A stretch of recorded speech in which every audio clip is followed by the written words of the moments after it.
Exporting files from Lightroom. In most cases, this is exporting a JPEG to put up on the internet somewhere. Most other applications have save or save as, with a few having export as an extra option for specific types of files, but Lightroom only has export.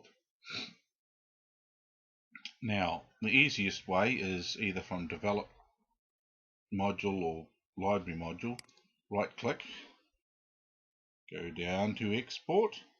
Now you'll see here that I have a whole list of presets I've created, which I won't be covering here because this has just been nice and short, but you can create a whole lot of presets defining all sorts of factors so that you can make life even faster, because I could just choose one of these and go click and it's done. But for this demonstration we'll be going to export. Now if you're exporting a lot of files in a row, once you've done one export you can use this one here, export with previous. These presets come with Lightroom.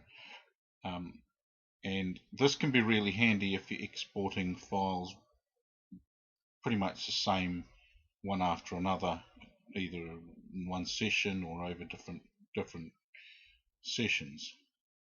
So click export and we get this.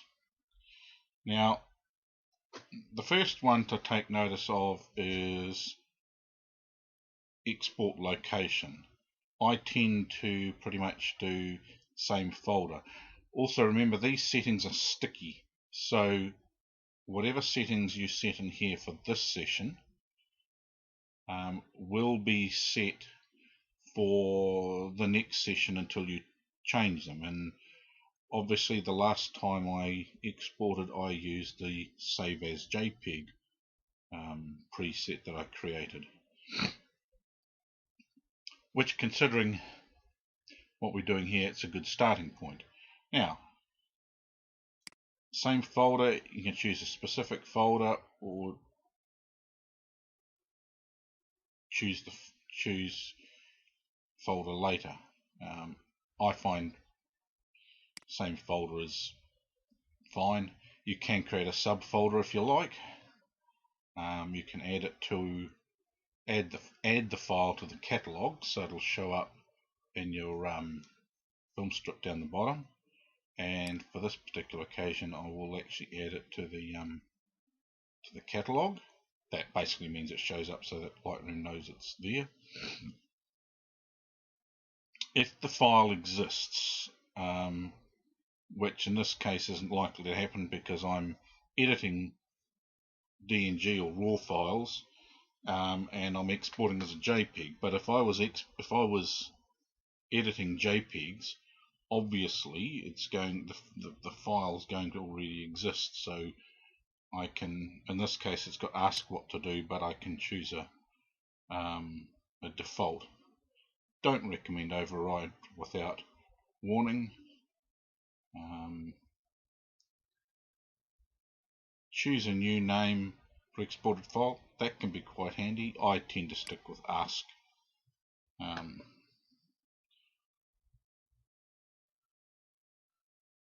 I'm using a preset for this,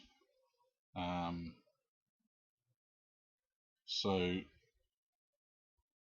mine is pretty much taking the name of the actual file and just putting JPEG on the end of it. But you can create any one of a number of presets, and as you'll see, for these presets they use these, like that one there would be used by that preset there. Extensions, yeah, uppercase, ignore the video. File settings, well, and you can choose the type of exporting you're going to do. In this case it's a JPEG. Color space. If you're going for general internet use or Facebook or social media, you probably want to just choose sRGB.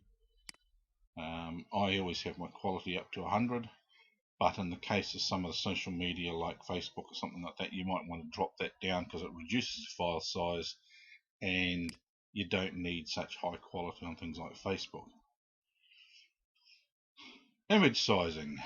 In this case I'm not resizing, I'm keeping it the same size, but I've got one here, one preset here somewhere for our club, for my club theme night.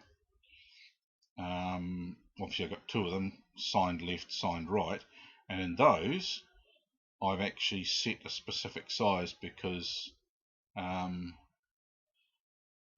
the club president or whatever wants them as a specific size and resolution. At the moment, generally I default to the standard resolution of my camera. For Facebook, I've dropped that down to 75 or 100 or something, I can't remember off the top of my head. One of the advantages with presets is you don't have to remember those things. Here's where you can add your output sharpening. Now, most of the time when you've sharpened your image in processing, you've probably sharpened it for screen. But if you're going to dump this out, export this out for printing, you might want to choose one of these and then choose one of these, because you always want to add a little bit of sharpening, in particular when it's being printed. And I find on the whole, choosing, I often print matte, and then choosing standard is generally good. This allows for any ink bleed, etc., in your printing process. You can define some, well, you can include whatever metadata you want, and you can also exclude certain things like location information. Watermarking, again, you can have it signed. Some of these up here, you'll see it's got signed left or right. What I've done is I'd created a signature location which has got my signature either left or right, and depending on which one of these we're talking about, it uses one of these in the watermarking stage. In the case of this particular export, I'm not going to be doing anything like that. And then you've got a little bit of post-processing, which you can show. You've got all these options: Show it in Explorer, Open Adobe Photoshop. That's pretty much like the Edit in Photoshop option from inside Lightroom. I pretty much don't have much use for this, so do nothing is my default.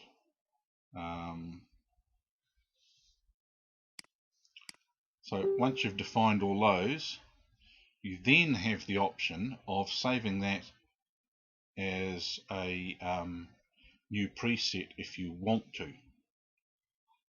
So if I was going to use this setup all the time, which apart from this one adjustment up here is pretty much how this was created, save as JPEG, I could actually just go add and create a new preset. Hit export. Okay, that took more time than I expected it would, but that's cool. And you notice down here, because I chose this option, it's added it into the catalog, so it shows up down here, which means I don't have to go back to the library and refresh that folder, etc., etc. That's basically it. It's exporting.